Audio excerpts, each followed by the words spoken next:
We're back, and my next guest is an employment law expert from Cozen O'Connor, and here to talk about the social media law, especially on the job. Welcome, Mike. Hi, thank you very much.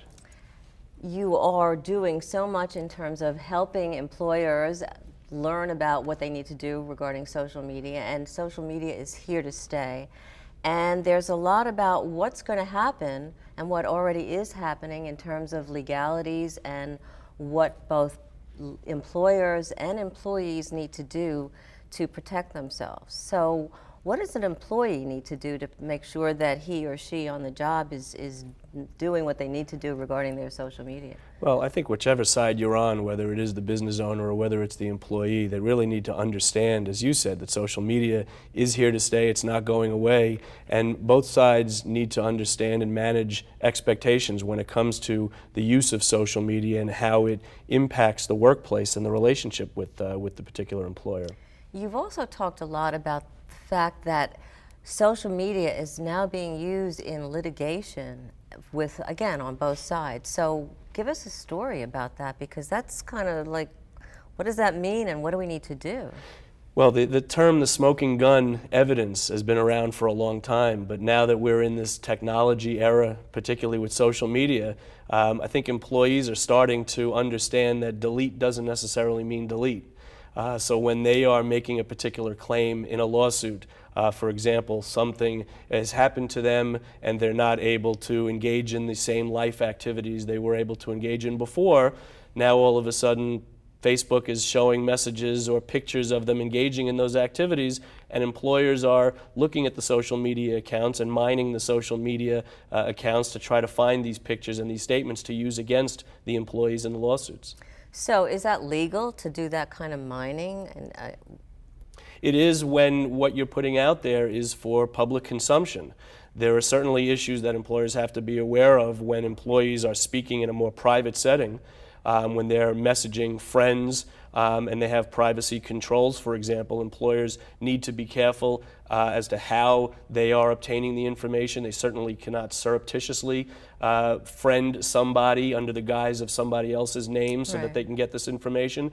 But if employees are putting information and pictures out there for the public to consume it, it's certainly fair use. So it's like it's for the public, and the employers have a right to take a look at it too. It's no different than if you're saying something in the middle of a street corner and the employer overhears you and chooses to use that against you if it's applicable. So let's say that someone's an employee and he or she gets hurt on the job, okay, and so they're off and they're getting money and whatever, and then they're broadcasting through social media that they're having a great time, they're playing tennis, what happens? Are employers looking at that and paying attention to that regarding the legality? Oh, sure. They're using it early on in the case to try to get the case resolved much more favorably to the company. I mean, as you said, if an employee is saying, I am so emotionally distressed, or even physically because of some injury that I suffered as a result of the workplace, whether it was physical. And then I'm like, right. That's right, and now we have pictures of your horseback riding, vacationing, and doing all of these great activities. On your job's dime, That's right, it becomes a problem. So is anything really private?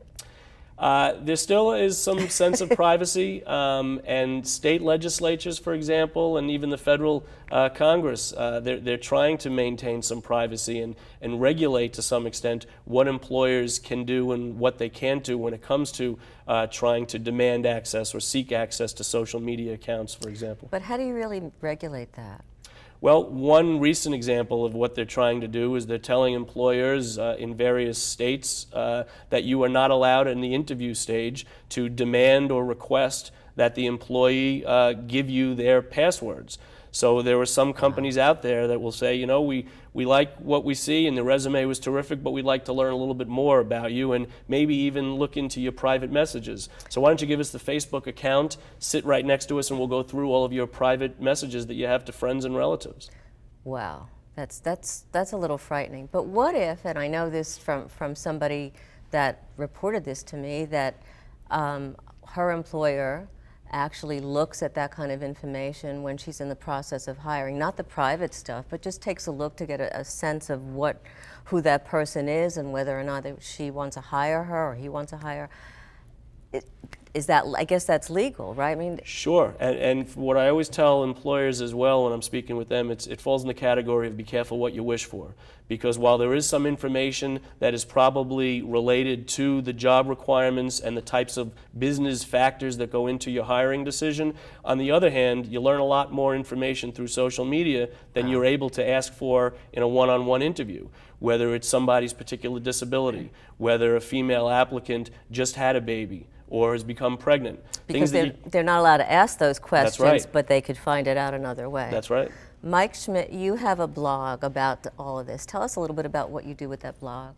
Well, I try to make it entertaining as much as educational, and I try to deal with the intersection between social media and employment law, how social media and employees' use from Facebook to Tumblr to Twitter to LinkedIn, all of the use of employees of these social media accounts, how that impacts the relationship between employer and employee.